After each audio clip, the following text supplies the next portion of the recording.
Hello friends, welcome to bliss cinemas. இன்னைக்கு நம்ம தியேட்டர்ஸ்ல release ஆயிருக்க மெய்யழகன் படம் எப்படி இருக்குன்னு பார்க்க போறோம். வாங்க வீடியோக்குள்ள போகலாம். இந்த படத்துல பாத்தீங்கன்னா நம்ம கார்த்தியும் அரவிந்த் சுவாமியும் லீட் ரோல் எடுத்து பண்ணிருக்காங்க. இன்னும் பல பேர் நடிச்சிருக்காங்க. இப்ப இந்த படம் எப்படி இருக்கு பார்க்கலாமா வேணாமா, யாரெல்லாம் பார்க்கலாம் அப்படின்றத இந்த வீடியோல தெளிவா பார்க்கலாம். இப்ப இந்த படத்தோட கதையை பத்தி பார்க்கலாம். அரவிந்த் சுவாமி பாத்தீங்கன்னா அவங்க சொந்த ஊர்ல இருந்து 20 வருஷத்துக்கு முன்னாடியே ஒரு சில காரணங்களால சென்னைக்கு வந்துடுறாங்க. வந்துட்டு சென்னையில தான் வாழ்ந்துகிட்டு இருக்காங்க. ஒரு கட்டத்துல ஒரு கல்யாணத்துக்காக திருப்பி அவங்க சொந்த ஊருக்கு போறாங்க. போற இடத்துல அந்த ஃபங்க்ஷன்ல நம்ம கார்த்தியை மீட் பண்றாங்க. அவரு பேசுறாரு பேசிக்கிட்டே இருக்காரு. அத்தான் உறவு முறை வேற சொல்லி பேசுறாரு. ஆனா அரவிந்த் சாமிக்கு அவர் பேரே தெரியல. ரெண்டு பேருமே ஒன்னாவே டிராவல் பண்றாங்க, அவ்வளவு பேசுறாங்க.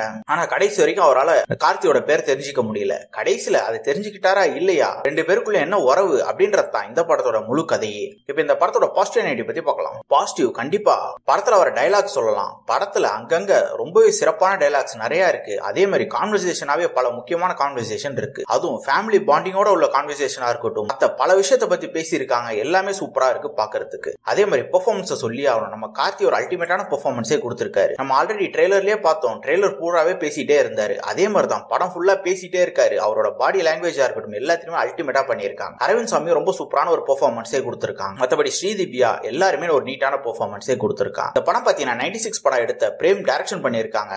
அதுக்கேத்த மாதிரியே இந்த படமும் ஒரு பீரியட் பிலிமா தான் எடுத்திருக்காங்க. இந்த படம் 96ல நடக்கிற மாதிரி காமிச்சிருக்காங்க. அதுக்கு உண்டான ஆர்ட் டிசைன் ஒர்க் எல்லாம் தரமா பண்ணி கொடுத்திருக்காங்க.